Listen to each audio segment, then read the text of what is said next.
Now getting up to stage 6, which is literally the brick and the block work. If you're having render, obviously that will be a double block and render. This is block internally and facing brick on the front.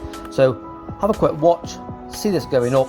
This one's up over 2 weekends. And then we're on to the next one, which is steel. It's going to be a garage door. And then all the roof, it's going to be a rubberized roof. So stay tuned. Number 7 is coming soon.